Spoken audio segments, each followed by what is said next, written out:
अक्टूबर नवंबर 2015 paper 1-1 और question number है 9।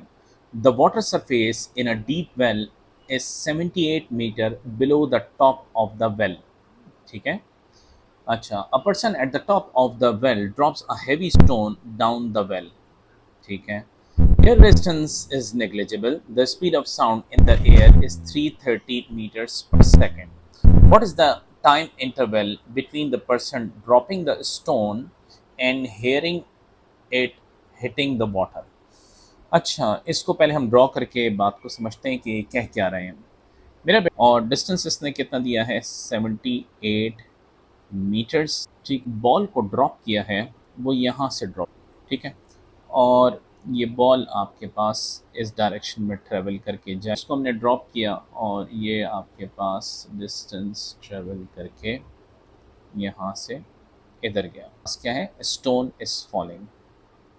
ठीक है, स्टोन फॉलिंग, ये हमारे पास ये रिप्रेजेंट कर रहा है।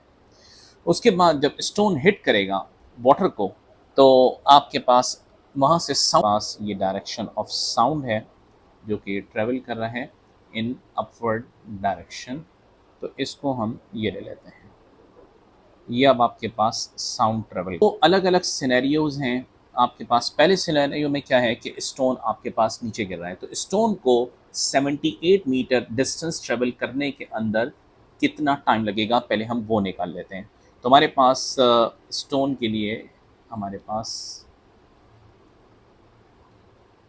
जी, तो हमारे पास इक्वेशन ऑफ मोशन हम अप्लाई करते हैं, s is equal to u t plus half a t square. ठीक है।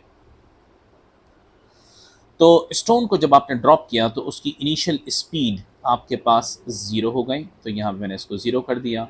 डिस्टेंस जो ट्रेवल करेगा स्टोन वो होगा 78 मीटर। ठीक है, तो ये आपके पास इनिशियल स्पीड ज़ीरो हो गई, zero multiply by T that gives you zero, और 1/2 ये हो गया।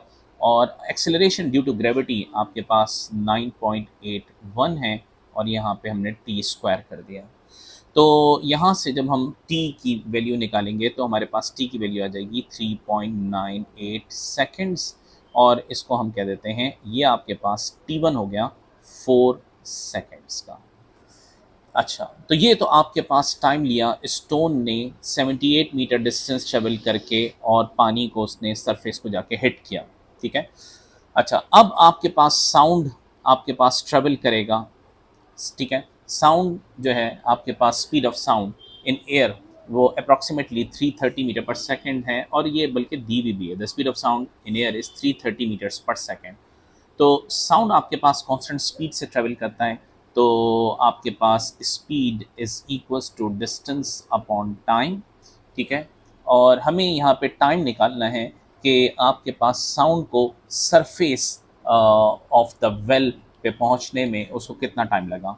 तो हमने टाइम को सब्जेक्ट बनाया, डिस्टेंस अपॉन वेलोसिटी हो गया। डिस्टेंस साउंड ने जो ट्रेवल किया है वो है 78 मीटर, और स्पीड ऑफ साउंड हमारे पास गिवन है 330 मीटर्स पर सेकेंड। इसको जब हम डिवाइड करेंगे तो हमारे पास जो second time I call it T2 वो आया है 0.236 सेकेंड्स। अब उसने हमसे सवाल में क्या कहा था, what is the time interval between the person dropping the stone and hearing it, यानी यहाँ से गया आपके पास और यहाँ से वापस आया, तो टोटल टाइम ऑफ फ्लाइट वो आपसे पूछ रहा है। तो टोटल टाइम ऑफ फ्लाइट मेरा बेटा आपके पास क्या हो जाएगा, 4 सेकेंड्स के अंदर आप 0.236 ऐड कर देंगे तो आपके पास 4.236 सेकेंड्स आ जाएगा। तो ये हमारे पास आंसर हो गया, 4.236 मतलब 4.22, तो हमारे पास आंसर बन गया डी। तो यहाँ पे हम क्वेश्चन खत्म करते हैं।